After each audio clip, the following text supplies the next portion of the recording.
योगेश्वरी त्रिपुर सुंदरी कोकणात असताना तेथील कोकणस्थ लोकांची ती कुलस्वामिनी होती. आता तिचे निवासस्थान बदलले तरी कोकणस्थांच्या श्रद्धास्थानी बदल झालेला नाही. आजही ती अनेक कोकणवासियांची कुलदेवता कुलस्वामिनी आहे. कोकणातील अनेक गावात म्हणूनच जुगाई म्हणजेच जोगेश्वरीची मंदिरे पाहायला मिळतात. मराठवाड्यातील ही देवी कोकणवासियांची कुलस्वामिनी कशी झाली याविषयीचे कुतूहल दूर करणारी आणखीन एक लोककथा श्री जोगळेश्वर यांनी आपल्या सह्याद्री नावाच्या ग्रंथात सांगितलेली पाहायला मिळते.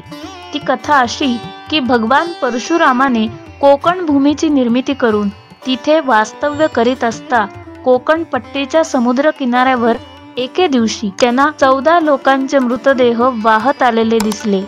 परशुरामांनी त्या तरुण मृतदेहांना समुद्रातून बाहेर काढून सजीव केले, पण ते तरुण मृत झाल्यावर त्यांना चितेवर घातल्याची वार्ता सर्वत्र पसरली होती. त्यामुळे या पुनरुज्जीवित झालेल्या चित्पावनांना कोणीही आपली मुलगी देण्यास तयार नव्हते. म्हणून वधू संशोधन करीत शेवटी हे सारे परशुरामा समवेत श्री क्षेत्र आंबेजोगाईस येऊन पोहोचले. त्यांनी तेथील नागरिकांजवळ आपला येथे येण्याचा मनोदय व्यक्त केला आणि तिथल्या लोकांनी एका अटीवर त्यांना आपली मुलगी देण्याची तयारी दाखवली. ती अट अशी होती की या तरुण नवदाम्पत्यांनी आणि पुढे त्यांच्या वंशजांनीही येथील योगेश्वरी देवीसच आपली कुलस्वामिनी मानून तिची पूजा अर्चा आणि आराधना करावी. अशी ही साधी सरळ अट मान्य करून त्या तरुणांनी तिथे आपले यथाविधी विवाह केले आणि आलेली सर्व मंडळी मोठ्या संतोषाने वाजत गाजत कोकणात आपल्या स्वगृही परत आली. तेव्हापासून चित्पावन समाजाची आंबेगावची योगेश्वरी देवी त्यांची कुलदेवता झाली. याच संदर्भातली आणखीन थोडीशी निराळी पण वास्तवाच्या जवळ जाणारी ही एक लोककथा सांगितली जाते. भगवान परशुरामांनी समुद्र हटवून किनाऱ्यावरील भूमी लागवडी योग्य बनवल्यावर तिथे शेतीवाडी करण्यासाठी त्यांना मनुष्यबळाची आवश्यकता वाटू लागली. अशा माणसांच्या शोधात फिरता फिरता ते आंबेजोगाईस आले. तेथील 14 गोत्राची 60 कुटुंबे घेऊन कोकण किनाऱ्यावर आले आणि तिथे त्या कुटुंबाची त्यांनी एक वसाहत निर्माण केली. अशा रीतीने कोकणात येऊन स्थायिक झालेल्या त्या कुटुंबियांची कुलदेवता योगेश्वरी माताच होती. तीच पुढे कायम राहिली. म्हणून या 14 गोत्रातील 60 कुळाची कोकणवासी मंडळी आपल्या कुलदेवतेच्या दर्शन पूजेसाठी नित्य नेमाने आंबेजोगाईस येत राहिली.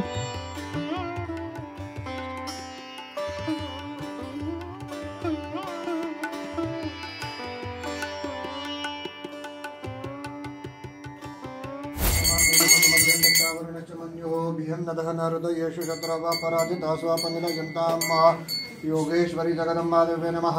अथ महानीराञ्जनदीपं समर्पयामि.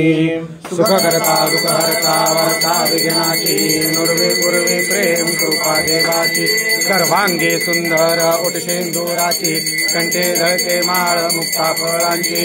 जय देव जय मंगलमूर्ती श्री मंगलमूर्ती. दर्शन मात्रे मन स्मरणे मात्रे मन कामना पूर्ती.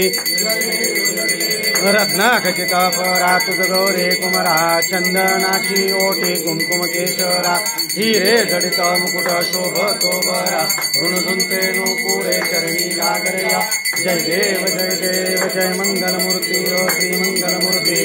दर्शन मात्रे मन स्मरणे मात्रे मन कामना पूर्ती. लंबोदर पीतांबर फणिवर वंदना सरळ तुंड वक्र तुंड त्रेनेना दास रामाचा वटपाहे सदना संकटी पावावे निर्वाणी रक्षावे सुरवर वंदना. जय देव जय मंगलमूर्ती ओ श्री मंगलमूर्ती. दर्शन मात्रे मन स्मरणे मात्रे मन कामना पूर्ती. धन्य अंबापूर महिमा विचित्र पार्वती अवतार योगिनी क्षेत्र दंतासुर मरधोनी केले चरित्र सिद्धांचे स्थळ ते महापवित्र. जय देवी जय योगेश्वरी महिमान कळे तुझा वर्णी काठोरे. जय देवी पतित पावन सर्व तीर्थ महाद्वारे माया मोचन सत माया निवारे. साधका सिद्धे वाणीच्या तीरे तेथील महिमावरून शके वैखरी जय देवी जय योगेश्वरी महिमान कळे तुझा वर्णी तातुरे जय देवी सिद्धलिंग स्थळ परम पावन नरसिंह क्षेत्र तेथे नरसिंहावदन मूळ पीठ रे नागरे नांदे आपण संतांचे माहेर गोदेवी स्थान जय देवी जय योगेश्वरी महिमान कळे तुझा वर्णी तातुरे जय देवी महारुद्र जेथे भैरव अवतार काळ भैरव त्याचा महिमा अपार नागरे तीर्थांचे सार मार्जन करिता दोष होते संहार जय देवी जय योगेश्वरी महिमान कळे तुझा वर्णी तातुरे जय देवी अनंत रूप शक्ती तुझ योग्य माते योगेश्वरी नाम त्रिभुवन विख्याते व्यापक सकळा देही अनंत गुण भरिते निळकंठ ओवाळू कैवल्य माते जय देवी जय योगेश्वरी महिमान कळे तुझा वर्णी तातुरे जय देवी कर्पूर गौरम करुणावतारम संसारसारम भुजगेन्द्रहारम सदा वसंतं हृदयारविन्दे भवं भवानी सहितं नमामि मन्दारमालां कुलितालकाय कपालमालां दिगंबराय च दिगंबराय।